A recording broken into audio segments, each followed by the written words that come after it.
안녕하세요. 오늘 저희 삼성병원에 들어오시는 길에 주변에 단풍나무 한 번쯤 둘러보셨는지 궁금합니다. 어느새 완연한 가을이 되었는데요. 멀리서 오늘도 이 자리에 찾아주신 여러분께 다시 한번 감사드립니다. 제92회 삼성서울병원 조선일보사 공동건강교실을 지금부터 시작하겠습니다. 오늘 강의는요, 치아의 보존적 치료와 임플란트를 주제로 보존과 박찬재 교수님, 구강학 안면외과 홍종락 교수님께서 각각 강연해 주시겠습니다. 그럼 먼저 오늘 강의를 해주실 박찬재 교수님을 소개해 드리겠습니다. 큰 박수 부탁드립니다. 박찬재 교수님은 성균관 의대교수, 삼성서울병원 보존과 전문의로 재직 중이시며 근관치료, 심미수복, 치아 미백에 대해 진료와 연구를 하고 계십니다. 그럼 교수님 강의 부탁드립니다. 네, 감사합니다. 방금 소개받은 치과보존과의 박찬재입니다. 여러 어르신들께서 멀리서 이렇게 강의를 들으러 와주셔가지고 다시 한번 감사의 말씀드리겠습니다. 오늘 말씀드릴 내용은 제가 먼저 치아의 보존적 치료와 심미수복에 대해서 말씀을 드리고요. 다음 이어서 홍종락 교수님께서 임플란트에 대해서 말씀을 드릴 겁니다.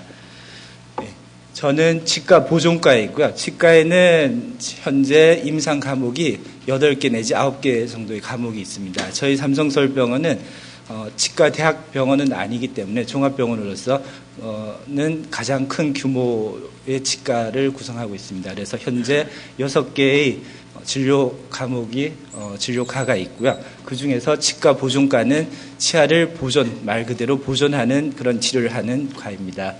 그래서 오늘 보존과에서 하는 치료인 보존적 치료와 심미수복 등에 대해서 말씀드리려고 합니다. 네, 오늘 말씀드릴 내용은 첫 번째 신경치료란 무엇인가, 그리고 치근단 수술, 시린이의 원인과 치료, 치아 미백술, 심미수복 등 5가지 주제로 말씀을 드리도록 하겠습니다. 네, 먼저 신경치료란 무엇인가에 대해서 말씀드리도록 하겠습니다. 예전에는 치아가 이렇게 병이 들고 많이 썩고 그렇게 되면은 주로 이를 뽑게 되었습니다. 요즘은 이제 신경치료 기술이 많이 발달해 있고요.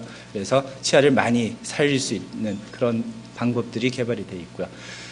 여기 보신 사진은 예전에 중세 시대 쪽에 아마 만든 그런 치아 모형인 것 같은데요. 치아를 잘라서 보게 되면은 내부에 이런 악마라든가 지옥 같은 이런 형상을 이제 조각을 해 놓은 것을 보실 수 있습니다. 그만큼 이제 치통이 얼마나 심했는지 그런 것에 대한 표현이라고 볼 수 있고요. 우리나라 속담에도 있죠. 알턴이 빠진 것 같다. 이가 치통이 얼마나 심하면은 그 알턴이 빠진 그런 시원함을 그런 속담으로 표현을 하신 걸 들으실 수 있고요. 신경치료란 무엇인가를 살펴보시면은, 충치, 치아 우식증이라고 합니다만은 충치가 많이 진행이 되면은 치아가 많이 파괴되고요. 이가 많이 아프게 되고 그래서 치과를 주로 찾게 됩니다. 예전에는 이러한 치아들을 대부분 발치를 많이 하였습니다. 요즘은 발치하는 것보다는 신경치료를 해서 치아를 많이 살리는 그런 방향으로 치료를 하고 있고요. 그리고 신경치료는 치수 조직을 제거를 하는 것입니다. 치수 조직이란 무엇인지 뒤에 그림으로 다시 설명을 드릴 것이고요. 밑에 살펴보시면은 신경치료는 병들거나 죽은 치수 조직을 제거하고 신경관을 깨끗이 소독한 후 인공재료를 사용해서 신경관을 밀봉하는 치과 치료 과정입니다. 그래서 치과에 치통 때문에 오신 분들 신경치료해야 된다고 저희가 말씀드리면은 간혹 환자분들 중에 저는 디스크가 있어가지고 신경치료해도 될지 모르겠어요 그러시는 분들이 있습니다. 여기서 말씀드리는 이런 신경치료는 치아 내부에 있는 신경을 치료하는 것이고요. 디스크나 머리에 있는 신경 이런 것들과는 전혀 관계가 없습니다. 치아의 구조를 살펴보시면요. 치아는 우리 몸, 신체 중에 가장 단단한 조직으로 되어 있습니다. 그래서 크게 치아 바깥쪽으로, 잇몸 바깥쪽으로 보이는 부분은 치관이라고 하고요. 그리고 잇몸 속에 들어가서 뼈 속에 묻혀 있는 부분을 치근이라고 합니다. 뿌리라고 그러죠. 뿌리는 앞니하고 어금니하고 뿌리 개수가 다릅니다. 어금니 쪽은 뿌리 개수가 많고 훨씬 더 튼튼하게 되어 있습니다.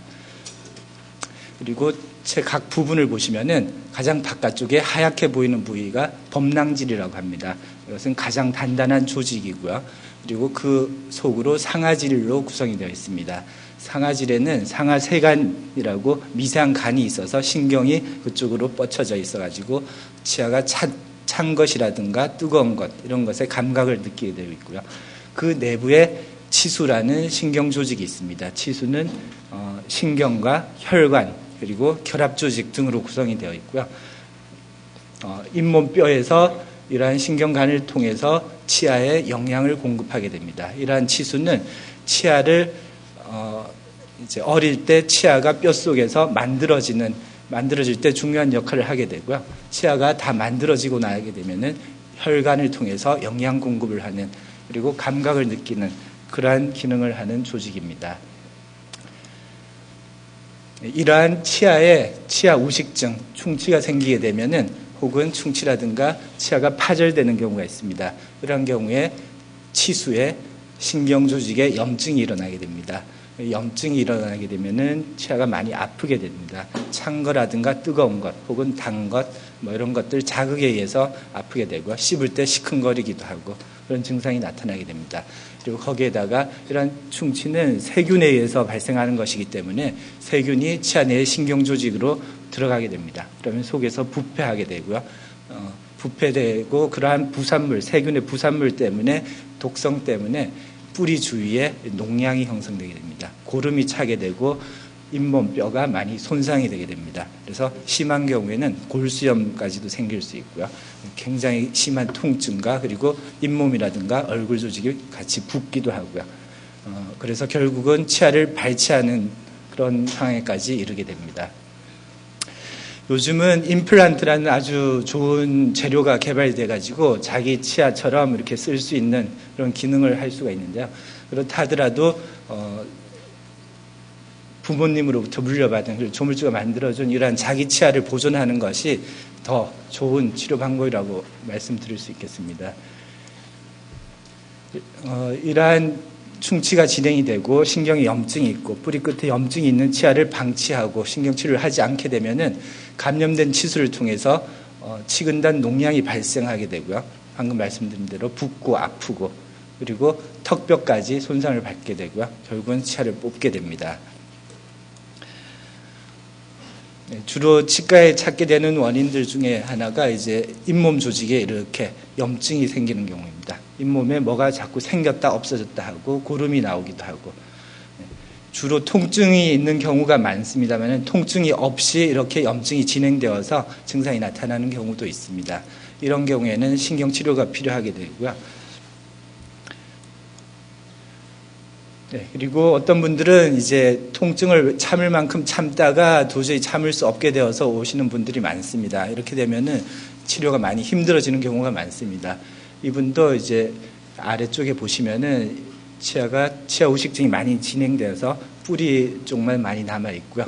염증이 생겨서 이가 붓고 얼굴까지 지금 많이 부어서 오시는 경우입니다.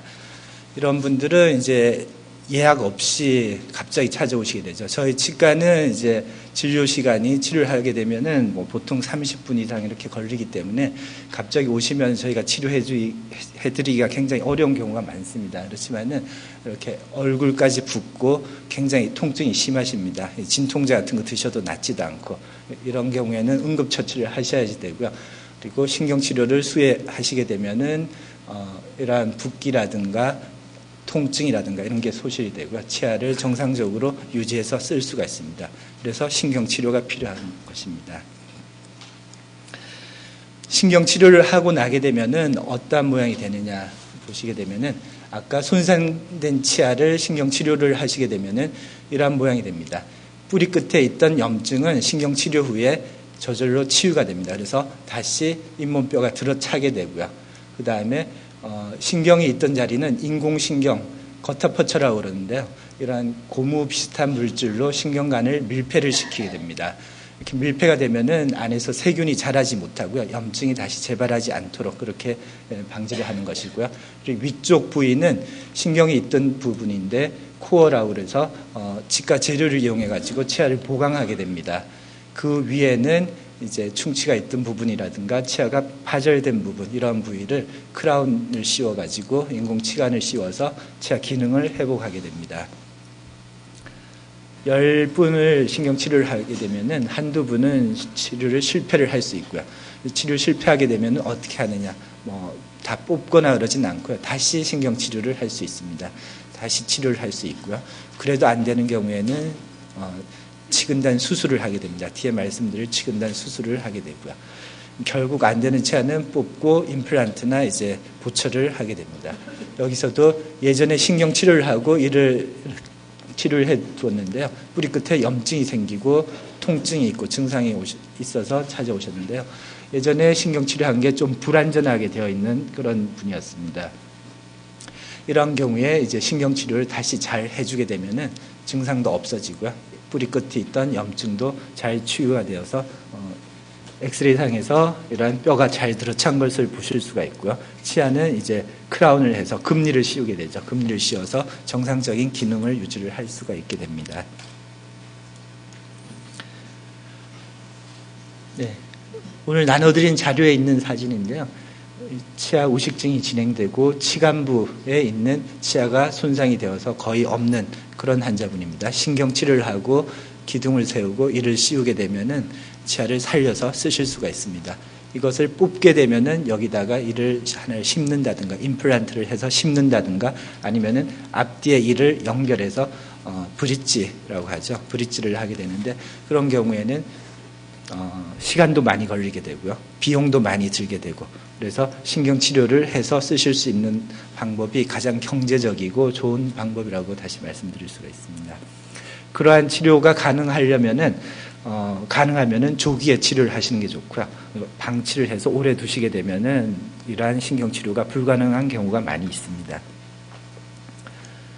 다음은 치근단 수술에 대해서 말씀드리겠습니다. 치근단 수술은 신경치료 후에도 뿌리 끝에 염증이 계속 남아있는 경우 혹은 신경치료 후에도 불편한 증상이 계속 남아있는 경우 신경관이 막혀 있어가지고 일반적인 신경치료가 불가능할 때 치근단 수술을 시행하게 됩니다. 치근단 수술에는 치근단 절제술과 의도적 치아 재식술, 자가치아 이식술 이러한 치료 방법들이 있고요. 용어는 생소하고 좀 어렵게 느껴지실지 모르겠는데요. 방법은 그런 어려운 방법은 사실은 아닙니다. 하나를 각각 살펴보시게 되면은 치근단 절제술이라는 것은요. 신경치료를 보시다시피 여기 앞니를 모형으로 이제 그림으로 그려놓은 것인데요. 앞니를 신경치료를 하고 이제 치료를 다 끝냈는데도 뿌리 끝에 염증이 계속 남아있는 그러한 경우입니다. 이러한 경우에 국소 마취를 하고요. 마취를 많이 하는 건 아니고 잇몸에 간단하게 마취를 하고요. 잇몸을 절개를 해서 보면은 잇몸뼈가 이렇게 나오게 되고요. 잇몸뼈 속에 염증 조직이 이렇게 있습니다. 이러한 염증 조직을 기구를 통해서 긁어내게 되고요. 염증 조직과 함께 뿌리 끝의 일부분을 잘라내게 됩니다. 그래서 치근단 절제술이라고 하고요. 뿌리 끝을 일부를 잘라내는 것입니다. 많이 자르지는 않고 보통 한 3mm 정도 이렇게 자르게 되고요. 그리고 여기 문제가 되는 이런 염증이 계속 남아있는 이유가 이 신경관에 완전히 밀폐가 되지 않고 세균 같은 것들이 남아있기 때문에 그렇습니다. 그렇기 때문에 이러한 치근단 절제를 시행하고 나서 노출된 신경관, 이 뿌리 끝부분을 다시 역충전을 하게 됩니다. 치과 재료를 이용해서 이러한 신경관을 다시 한번 밀폐를 시켜주게 되고요. 그러면은 이 부위에 다시 뼈가 들어차게 되고 염증이 없어지고 그러한 치유 과정을 거치게 됩니다. 요즘은 현미경이라는 이런 좋은 기구가 있어서 치근단 절제술이라든가 치근단 수술을 할 때 정확하고 그리고 성공률을 높일 수 있는 그러한 치료 방법이 많이 개발이 되어 있습니다. 저희 병원에서도 이러한 미세 현미경을 이용해서 치근단 수술을 개원 초기에부터 시행해 왔고요. 요즘도 많이 시행하고 있고 그래서 치아를 뽑지 않고 수술을 통해서 많은 치아를 살릴 수 있는 그러한 치료 방법을 시행을 하고 있습니다. 이러한 현미경은 치아 뿌리 끝에 있는 염증의 원인이라든가 문제가 되는 원인을 정확하게 육안으로 확인을 할 수가 있습니다. 보통 한 20배 정도까지 확대를 해서 보기 때문에 미세한 문제까지도 다 치료를 할 수가 있습니다. 네, 치근단 절제술을 시행했던 분인데요. 이 환자분은 이제 예전에 앞니를 이렇게 크라운이라고 그러죠. 이를 씌워가지고 치료를 하셨는데요. 시간이 오래 지나고 잘 맞지 않았던 것 같습니다. 그리고 이러한 부위에 충치가 생겨가지고 뿌리 끝에 염증이 생기고요. 잇몸에 고름주머니가 생기고 붓고 그런 환자분이었습니다. 그래서 보철물을 다 뜯어내고 신경치료를 하고요. 기둥을 세우고 이를 씌웠습니다. 신경치료 여러 군데 하셨는데 그중에 한 군데가 실패를 한 거죠. 염증이 계속 남아 있었습니다. 이러한 경우에 잇몸을 절개를 하고요. 치근단 수술을 시행을 하게 됩니다. 잇몸을 절개하고 보게 되면은 이쪽에 잇몸뼈가 이렇게 덮여 있어야 될 부분이 염증에 의해서 잇몸뼈가 파괴가 되고요. 뿌리 끝이 이렇게 보이는 경우가 많이 있습니다. 이러한 경우에 염증 조직과 함께 뿌리 끝을 잘라서 치근단 절제술을 시행하고요. 그래서 잇몸을 덮고 시간이 흐르게 되면은 이 부위에 다시 뼈가 차게 되고요. 그래서 치아는 정상적으로 사용을 하실 수가 있습니다. 네, 이분도 신경치료하고 이에 기둥을 세우고 이를 다 씌워놨는데 뿌리 끝에 염증이 다시 생겼습니다. 이러한 경우에는 재치료를 하기가 어렵습니다. 재치료를 하려면은 이 부위에 있는 신경치료된 것 그리고 기둥이 세워진 것, 이가 씌워진 것 이런 것들을 다 제거를 하고 다시 치료를 해야 되는데요. 제거를 하기도 어렵습니다만은 제거하게 되면 비용이 또 추가로 발생이 하게 되고 그래서 치근단 수술을 하게 됩니다. 치근단 수술을 하게 돼서 뿌리 끝의 일부분을 잘라내고요. 잘라내고 보면은 여기 신경관이 있던 자리고요. 신경관의 일부분은 신경치료를 해서 잘 막혀져 있습니다만 일부분은 빈 공간으로 남아있고 이 부위에 세균이라든가 이런 여러 가지 조직의 잔사 같은 것들이 남아서 계속 염증을 일으키는 그런 환자분이었고요. 뿌리 끝을 다시 밀폐를 시켜주게 되면은 몇 개월 지나지 않아서 뿌리 끝에 뼈가 다시 들어차게 됩니다. 그래서 염증이 없어진 걸 확인을 하실 수가 있고요. 그래서 치아는 정상적으로 기능을 유지해서 사용하실 수가 있습니다. 다음은 치근단 수술 중에 두 번째로 의도적 치아 제식술을 말씀드리겠습니다. 의도적 치아 제식술이라는 것은 아까 말씀드린 치근단 수술의 일종인데요. 이건 치근단 수술이 불가능한 경우가 있습니다. 그것은 이제 해부학적인 이유. 그러니까 치근단 수술이 가능하려면은 일단 기구라든가 술자가 육안으로 이제 확인을 할 수가 있어야 되는데 이가 어금니 쪽에 있고 굉장히 구강 내에서 안쪽에 위치하고 있는 경우에는 그 뿌리 쪽을 저희가 육안으로 확인하기도 어렵고 기구 조작을 하기도 어렵습니다. 그리고 뒤쪽 어금니로 갈수록 중요한 혈관이라든가 큰 신경 같은 것들이 지나가기 때문에 수술을 하고 나서 여러 가지 부작용으로 후유증 같은 것들이 생길 수 있기 때문에 이러한 의도적 치아 제식술을 시행하게 됩니다. 이것은 이를 뽑아가지고 입 밖에서 뿌리 끝을 절제를 하고 치근단 수술을 시행합니다. 그런 다음에 원래 있던 위치에 구강 내에 제자리에 다시 심어주는 그러한 방법입니다. 그림을 살펴보시면요. 아래쪽 어금니입니다. 아래쪽 어금니에 예전에 이제 금리를 해서 씌우셨습니다. 이가 많이 썩어서 아마 금리를 해서 씌우셨던 것 같은데요. 뿌리 끝에 염증이 생겨져 있고요. 그래서 신경치료를 했습니다. 신경치료를 했는데 다 성공하는 게 아니라고 말씀드렸죠. 보통 한 10% 이상, 20% 가까이 실패를 할 수가 있습니다. 이런 경우에 치근단 수술을 하게 되는데 이 부위는 구강 내에서 굉장히 깊은 부위고요. 치료를 하기가, 수술을 하기가 굉장히 어렵습니다. 게다가 이쪽에는 하치조신경이라는 굉장히 굵은 신경이 지나가게 되고요. 이 신경에 손상을 입을 가능성이 많습니다. 이쪽에 뼈를 뚫어서 수술을 하게 되면 손상의 가능성이 많기 때문에 위험해서 그런 수술은 잘 하지 않고요. 그래서 대신에 이를 뽑아가지고 구강 밖에서 이제 뿌리 끝을 관찰하고요.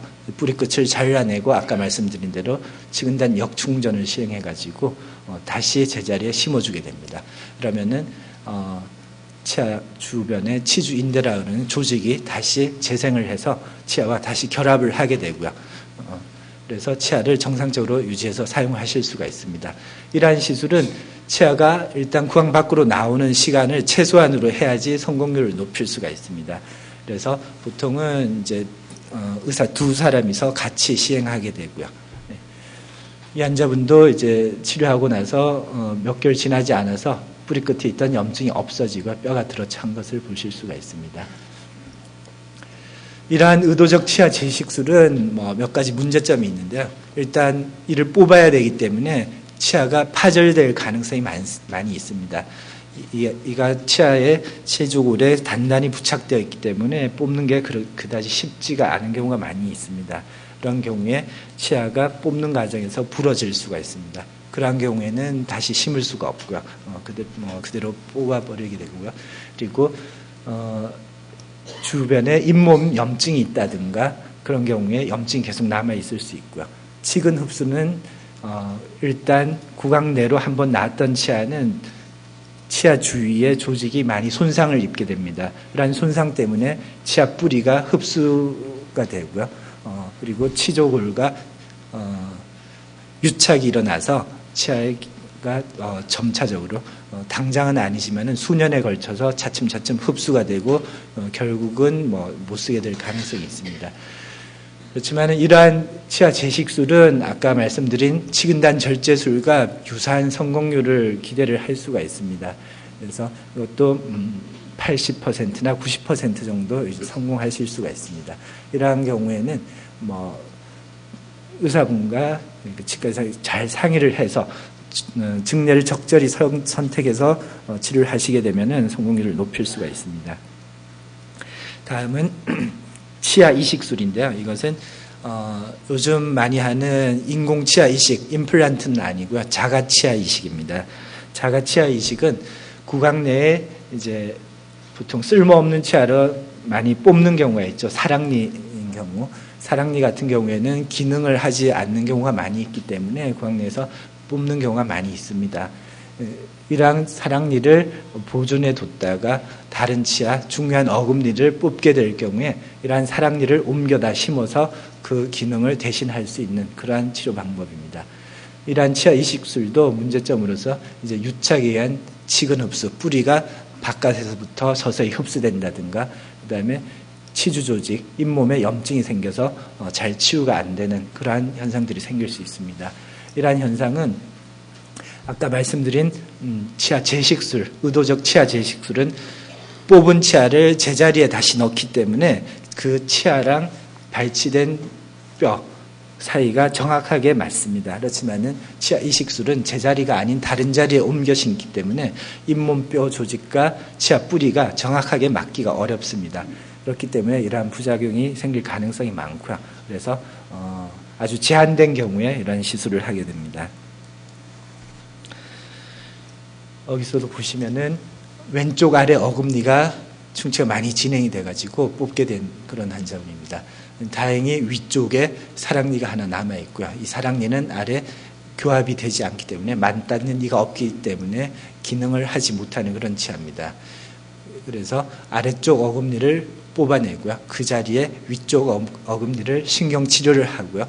이 자리에 심어주는 이러한 방법을 사용할 수가 있습니다. 그래서 금리를 해서 크라운을 씌워가지고 정상적인 기능을 할 수 있게 그렇게 해드렸던 분이고요. 보시면은 지금 기능은 잘 하고 있습니다. 주변에 잇몸뼈가 잘 붙어가지고 지금 기능을 하고 있는데 주변에 뿌리 바깥쪽이 서서히 흡수되는 것을 시간을 두고 관찰하게 되면 확인을 할 수가 있고요. 그렇지만 이러한 치아는 수년간, 5년 이상 이렇게 잘 사용하실 수가 있습니다. 다음은 세 번째로 시리니의 원인과 치료에 대해서 말씀드리겠습니다. 시리니의 원인은 굉장히 여러 가지가 있는데요.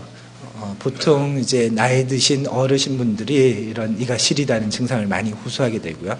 그리고 젊은 환자분들 중에서도 양치질 습관이 잘못됐다든가 그러한 경우에 이가 시리다고 치과를 찾는 분들이 많이 있습니다. 원인은 첫째 이제 치아 우식증, 충치가 많이 진행된 경우에 이가 시릴 수가 있고요. 그다음에 균열이 있는 치아, 균열치아라는 것은 이가 어금니 쪽이라든가 이런 부위에 금이 가는 경우가 있습니다. 금이 가게 되면은 그 금간 틈 사이로 자극이 치아 신경에 전달이 되고요. 그래서 이가 시리다거나 씹을 때 시큰거리다거나 그런 증상이 나타날 수 있습니다. 그다음에 치주질환, 잇몸병이죠. 풍치에 의해 가지고 잇몸이 내려가서 뿌리가 노출된 경우에도 이가 많이 시릴 수 있습니다. 그다음에 잘못된 칫솔질에 의해 가지고 이 뿌리가 노출된 경우, 그리고 치아의 마무나 교모, 치아가 닳아서 내부에 있는 상아질이 노출되는 경우입니다. 이러한 경우에 이가 시릴 수 있고요.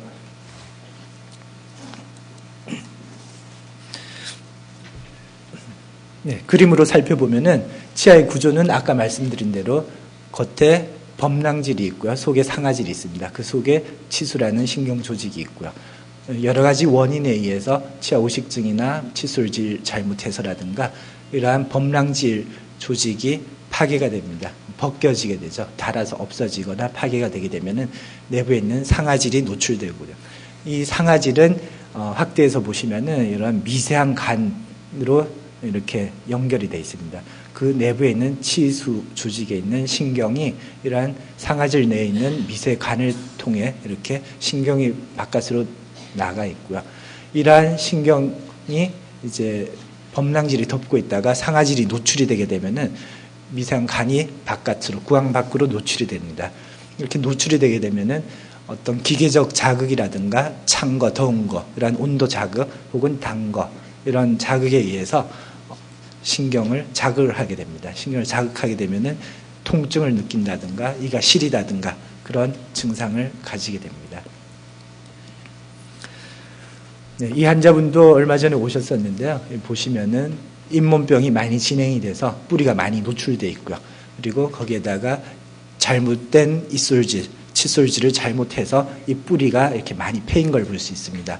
이러한 것은 양치질을 이제 앞뒤로 하게 되면은 이쪽 방향으로 양치질을 하게 되면은 이 약한 부위가 뿌리 쪽이 많이 닳아서 이렇게 상아질이 노출이 되고 홈이 패이게 됩니다. 그래서 양치질은 항상 아래 위로 이가 나 있는 방향으로 양치질을 해주시는 게 이러한 것들을 예방할 수 있습니다. 이러한 시린이의 치료는 원인에 따라서 여러 가지 방법으로 치료를 할 수가 있습니다. 먼저 첫 번째로 올바른 칫솔질 방법 그리고 구강위생 관리로 예방을 해주시는 게 가장 중요하고요.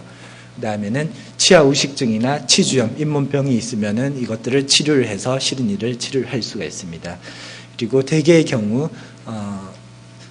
지금쯤 이제 시리시다고 오시는 분들이 많습니다. 이제 찬바람이 불기 시작하고 수돗물에서도 찬물이 이제 굉장히 찬물이 나오죠. 그래서 양치할 때 시리고 아침에 출근하실 때나 밖에 운동하러 나오시면은 찬바람이 입안에 들어가게 되면은 이러한 여러 가지 원인에 의해서 이가 시린 증상이 나타나게 됩니다.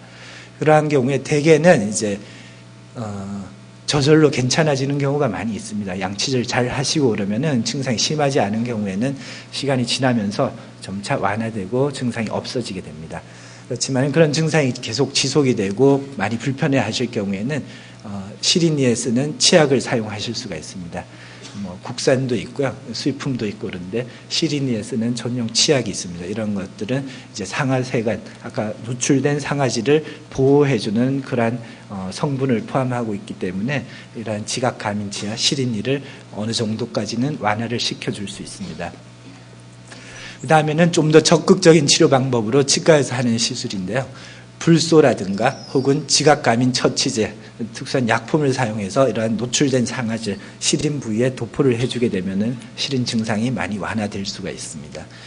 그 다음은 치경부 마무증의 레진 수복, 아까 보여드렸던 것처럼 치아 뿌리 부위에 홈이 파인 경우, 이런 경우에는 레진이라는 치아색 나는 재료를 이용해서 덮어주게 되고 원래 이 치아 형태대로 만들어주게 되면은 시린 치아가 정상적으로 기능을 할 수 있고요. 그 다음에 잇몸병이 많이 진행돼서 뿌리가 많이 노출된 경우에는 잇몸 이식을 통해서 잇몸을 다른 부위에서 떼다가 그 부위에 뿌리를 덮어주게 됩니다. 그러한 잇몸 이식을 통해서 시린이를 치료를 할 수도 있고요. 그 다음에 이도 저도 안 되고 더 방법이 없을 경우에는 결국은 신경을 죽이는 거죠. 신경 치료를 해서 시린 증상을 없애는 그런 방법도 생각해 볼 수가 있습니다. 대개의 경우 그리고 가장 많은 시린 치아가 시린이의 원인이 가장 많은 경우가 이러한 치경부 마모증입니다. 이러한 치경부 마모증은 아까 말씀드린 대로 거의가 잘못된 양치질 습관, 좌우로 이렇게 이를 닦는 그런 방법 때문에 이러한 치경부 마모증이 많이 생기게 되고요. 그래서 이러한 부위를 복합 레진, 치아색 나는 재료를 이용해서 원래 형태대로 이렇게 메꿔주게 됩니다. 이렇게 되면은 이러한 노출된 상아질 부위가 덮이게 됨으로써 이러한 자극을 차단해주게 되고요. 시린 증상이 없어지게 됩니다. 이러한 치료는 이제 치과에서 굉장히 간단하게 시술할 수 있는 방법입니다. 요즘 재료가 좋기 때문에 수명도 상당히 길어졌고요. 문제점은 이제 시간이 지나면서 변색이 되고 오래 지나면은 떨어지고 이렇게 됩니다. 보통 수명 한 5년 정도로 말씀드리고 있는데요. 요즘 재료가 좋아져서 그 수명이 점점 더 앞으로 길어지지 않을까 생각이 됩니다. 이 환자분은 스님이셨는데요.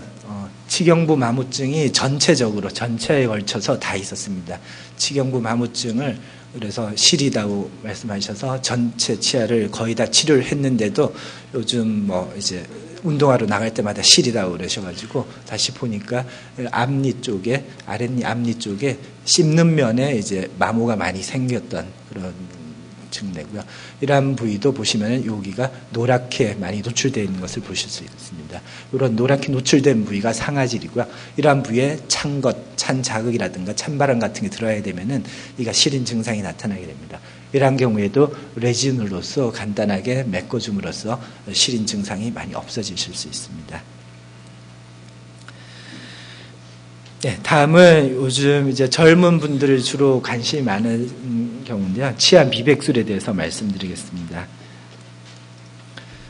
치아 미백술은 과거에는 치아 표백술이라고 그랬는데요. 치아 표백술이라는 얘기는 이제 변색된 치아를 원래대로 표백을 시켜준다 그래서 치아 표백술이라고 그랬는데 요즘은 이제 변색된 치아뿐만 아니라 정상적인 치아도 더 밝게, 더 하얗게 원하시는 분들이 많기 때문에 치아 미백이라고 많이 부르고 있습니다. 이러한 치아 변색에는 여러 가지 원인이 있는데요. 외부 요인에 의한 변색과 내부에 의한 변색 크게 나눌 수 있고요. 외부 요인은 주로 음식물이라든가 약재 혹은 담배, 커피 이런 것들에 의해서 치아가 색소 때문에 변색이 일어나게 되고요. 다음은 내부 요인은 나이가 드시면은 치아에 이제 상아질도 커지게 두꺼워지게 되고요. 그래서 상아질은 노란색을 많이 띠고 있습니다. 그래서 노란 상아질이 두꺼워지기 때문에 치아가 좀 더 노래지게 되고요. 그리고 겉에 있는 범랑질이 두께가 점점 얇아집니다. 오래 쓰시니까 마모되고 칫솔질에 의해 마모되고 그래서 속에 있는 상아질이 더 많이 비쳐 보이게 되고 그래서 나이가 드심에 따라서 이가 노랗게 보이는 것은 정상적인 거고요. 그러한 정상적인 경우라 하더라도 이제 표백을 미백을 하실 수가 있습니다. 다음에는 날 때부터 선천적으로 이가 노라신 분들도 있고요. 그리고 전신 질환을 앓으신 분들 이런 경우에도 치아가 변색이 될 수 있습니다. 그다음에 어린 시절에 이가 뼛속에서 자랄 때 항생제 주로 테트라사이클린 계통인데요. 이러한 약제를 복용하게 되면 치아가 까맣게 혹은 회색으로 변하게 됩니다. 다음에는 이제 불소를 많이 먹는 경우, 불소를 일부러 많이 먹는 경우는 없는데요. 예전에 주로 온천 지역에서 이제 우물물을 먹고 자랐던 그런 세대들에 있어서는 치아가 변색되는 경우가 많았다고 합니다. 다음에는 외상에 의해서 운동을 하다가 혹은 넘어져서 앞니를 다치게 되면은 그 치아 신경이 죽어서 까맣게 보이는 경우가 있습니다. 이러한 여러 가지 원인에 의해서 치아 변색이 일어나게 되고요. 이러한 치아 변색을 치료하는 치아 미백술은 크게 두 가지로 나눌 수 있습니다. 첫째는 생활치 미백술. 이것은 치아가 살아있는 치아고 신경치료가 되지 않은 치아입니다. 이러한 치아를 하얗게 만드는 방법이고요. 실활치 미백술은 치아 신경이 죽은 치아를 신경치료하고 나서 그 내부로 치아를 표백시키는 그러한 방법을 말하는 것입니다. 생활치 미백술은 치과에서 시행하는, 치과의사가 직접 시행하는, 치과 내에서 하는 그러한 시술 방법이 있고요. 하나는 자가치아 미백술이라고 해서 치과에서 치아에 맞는 틀을 제작하게 되고요. 이러한 미백 틀에 집에서 약재를 넣어가지고 하루에 몇 시간씩 끼게 됨으로써 치아를 미백시킬 수 있는 자가치아 미백술로 두 가지로 나눌 수 있습니다. 저희 병원에서는 현재는 거의 자가치아 미백술로 치료를 하고 있고요. 요즘 이제 가까운 개인병원이나 이런 데 많이 가시면은 치과 내에서 미백술을 하시는 것을 많이 보실 수가 있으실 겁니다. 이러한 경우에는 특수 강선이나 레이저 같은 것을 사용하게 되고요. 약제는 자가 미백술 경우보다 훨씬 더 높은 농도의 약제를 사용하게 됩니다. 그래서 시술 후에 효과가 즉시 나타나게 되고요. 훨씬 빠른 그런 결과를 보일 수 있습니다.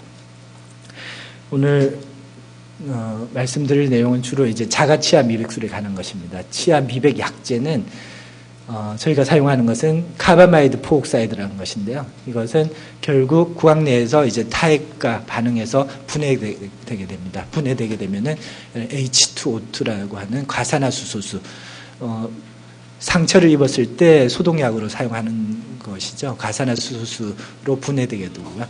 그래서 결국 치아 미백 효과, 치아를 밝게 하는 효과를 나타내는 것은 이러한 과산화수소수에 의한 것이고요.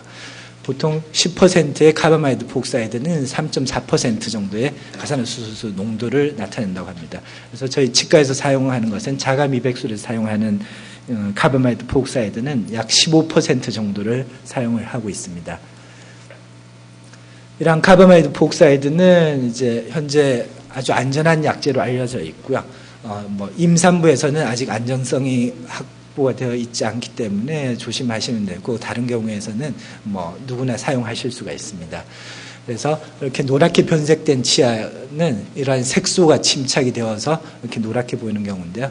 이러한 과산화수소 치아 표백 약제가 작용을 해서 이러한 색소를 분해를 해서 색소를 없게 만들게 되고, 그래서 치아가 원래 하얀 색깔을 다시 찾게 되는 그러한 과정을 거치게 됩니다. 치아 미백술에서 사용하는 카바마이드 포옥사이드는 아주 안전한 약제로 알려져 있습니다. 그리고 자가 치아 미백술은 하루에 2시간 이상, 보통 3 내지 4주 정도, 한 달 정도 시행한다고 생각하시면 되고요. 저녁 시간에 사용할 때는 2시간 이상 사용하게 되고, 그게 불편하신 분들은 자는 시간 동안 하루에 5시간, 6시간 정도 주무시는 동안에 착용해서 치료를 하실 수도 있습니다. 그리고 미백 과정 중에 부작용으로서 치아가 시리거나 잇몸이 따끔거리는 증상이 나타날 수 있는데, 이것은 일시적인 거고, 치아 미백이 끝나게 되면은 이러한 부작용 없어집니다. 일시적인 것입니다.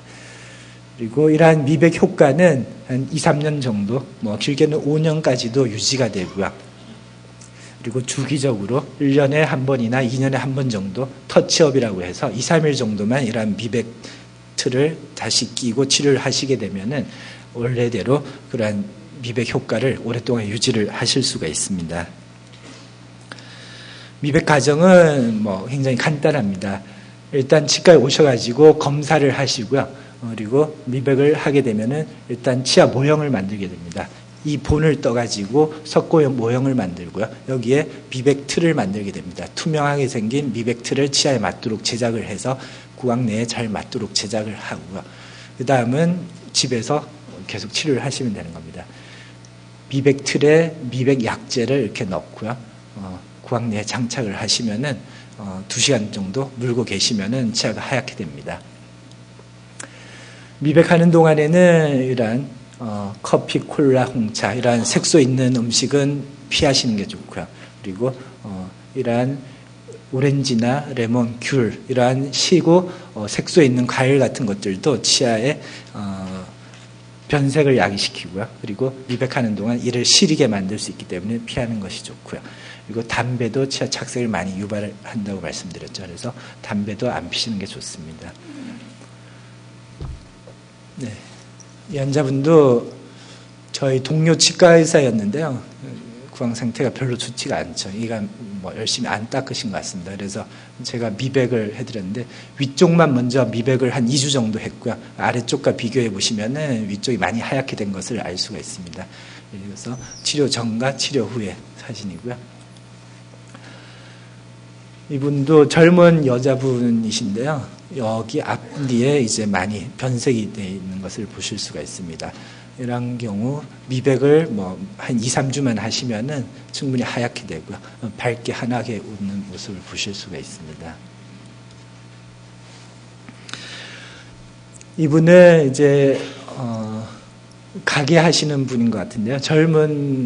젊지는 않고 40대에 이제 아저씨 남자분이셨는데요. 담배를 오랫동안 많이 피고 하루에 한 갑 이상 이렇게 담배를 수십 년 피게 되니까 10년 이상 피게 되니까 이가 이렇게 착색이 되신 분이었습니다.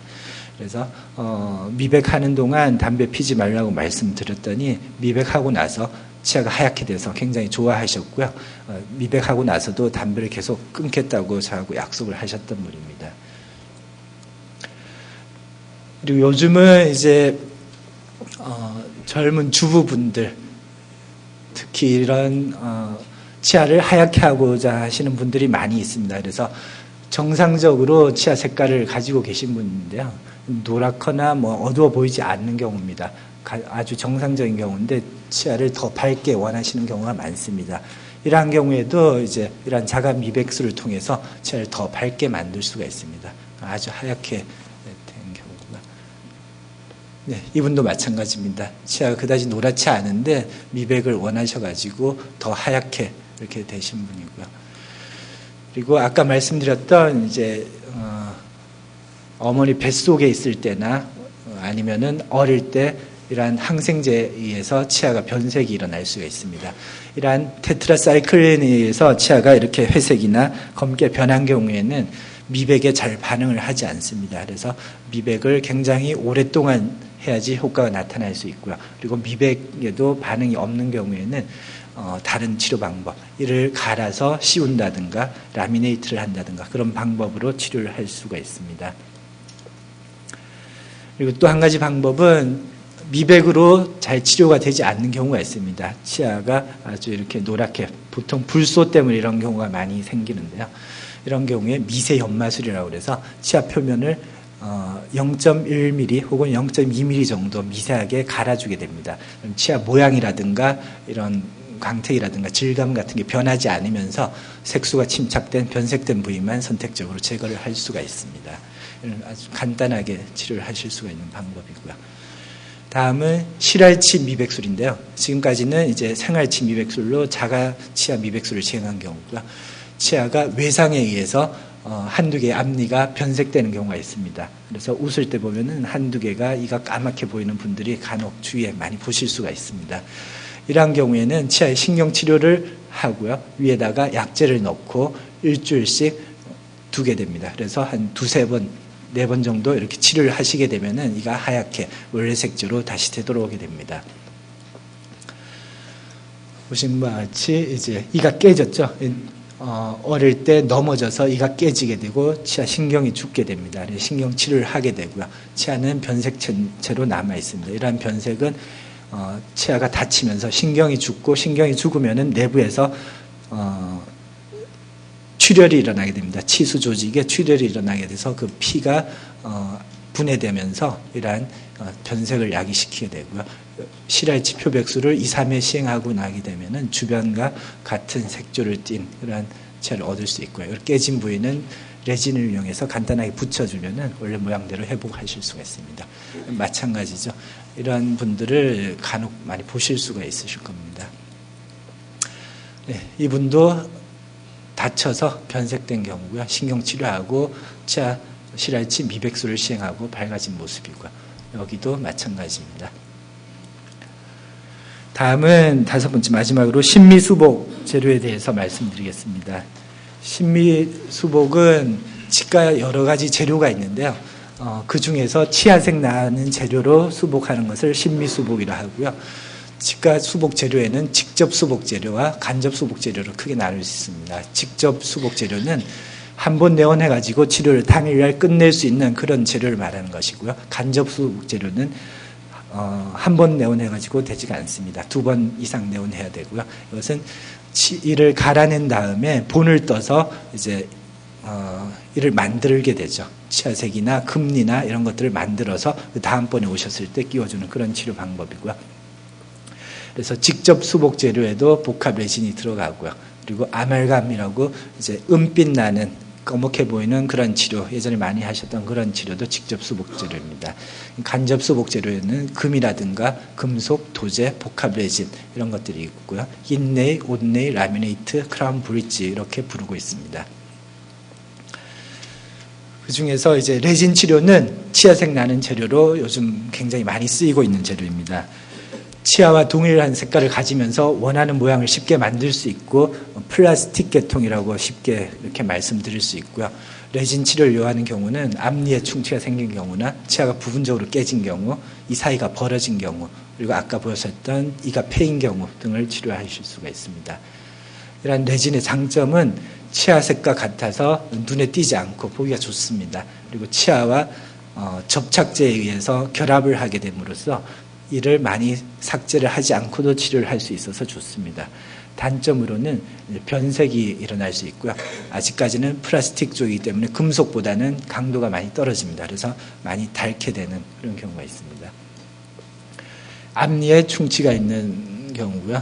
간단하게 마취하고 이를 갈아내고 레진으로 치료를 하시게 되면 눈에 띄지 않게 됩니다. 그리고 이가 이렇게 부러진 경우, 많이 부러지지 않은 경우에는 레진으로 수복해주면 오랫동안 유지를 해서 사용하실 수가 있습니다.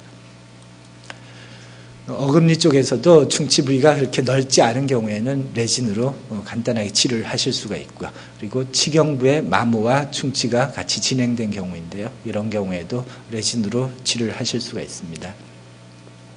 그리고 위쪽 앞니에 이렇게 사이가 벌어진 분들을 간혹 보실 수 있는데요. 이런 경우에도 레진으로 붙여가지고 이 사이를 메꿔줄 수 있고요. 마찬가지입니다. 다음은 레진 인내인데요. 이거는 2번 내원하셔야 됩니다. 한번 치료하실 때 이를 갈아내고 본을 뜨고 다음에 오셨을 때 레진으로 된 인내이란 것을 만들어가지고 구강내에 붙이게 됩니다.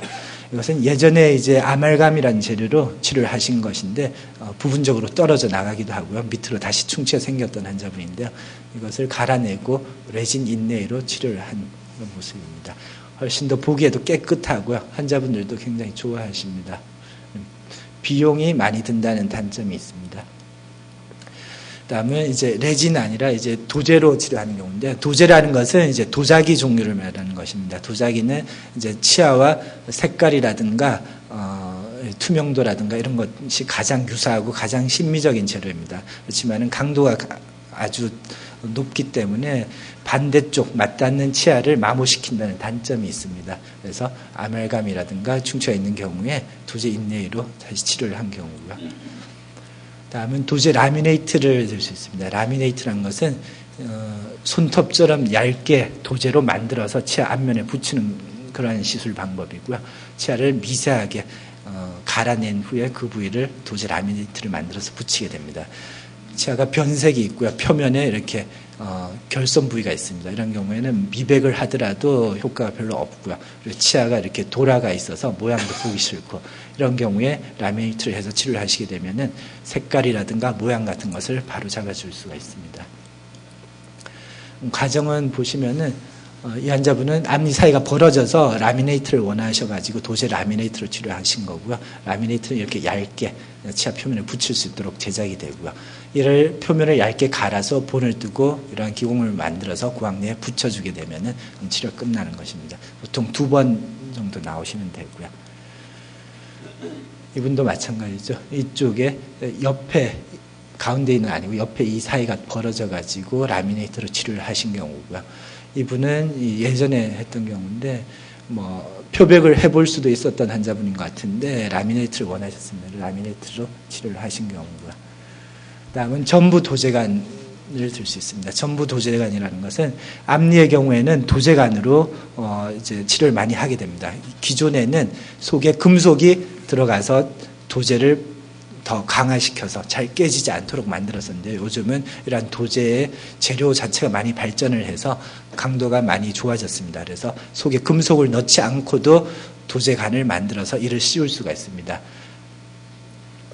이러한 금속이 들어간 도제관은 단점으로 시간이 지나면은 이쪽에 가장자리 부위가 금속이 노출이 되게 되고요. 잇몸에 염증이 일어나는 경우가 많이 있습니다. 그렇지만은 전부 도제관으로 치료를 하게 되면은 색상이라든가 모양이라든가 그리고 잇몸 조직에 굉장히 좋습니다. 그래서 이런 전부 도제관을 앞니에 많이 치료를 하게 되고요. 아직까지는 강도가 이런 금속이 들어간 것보다 떨어지기 때문에 어금니 쪽에서는 제한적으로 사용을 하게 됩니다. 장점으로서는 가장 심미적인 재료고요. 그리고 잇몸 조직에 이물 반응이 없다는 장점이 있습니다. 단점은 강도가 아직은 약하다는 그런 단점이 있습니다. 그래서 치아가 이렇게 많이 파절된 경우, 이러한 경우에 레진으로 수복을 할 수도 있습니다. 레진으로 간단하게 붙일 수 있는데 이분은 레진으로 기존에 한 두세 번 정도 치료를 했는데 계속해서 떨어져 가지고 전부 도제관을 했던 분이고요. 네, 이분은 앞니가 이렇게 많이 파절되어 있습니다. 오늘 아침에 질문 받은 것 중에 하나가요. 치아가 파절된 그런 분이셨는데 이런 경우가 비슷한 경우가 아닌가 생각이 됩니다. 치아가 많이 파절된 경우에 신경되고요. 그리고 보시면은 치아가 파절되어서 잇몸 속에까지 이렇게 파절된 부위가 내려가 있습니다. 이러한 경우에는 그냥 통상적으로 이를 씌울 수가 없습니다. 이를 씌우려면은 바깥으로 잇몸 밖으로 노출된 부위가 있어야 되는데요. 그래서 신경 치료를 하고요.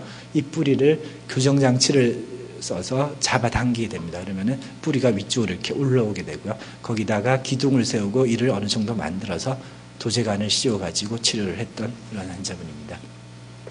이런 경우에는 신경 치료도 하셔야 되고 잇몸 치료도 하셔야 되고 교정 치료도 하셔야 되고 이를 씌우셔야 되고 여러 가지 치료가 굉장히 복합적으로 들어가는 그런 경우입니다. 네.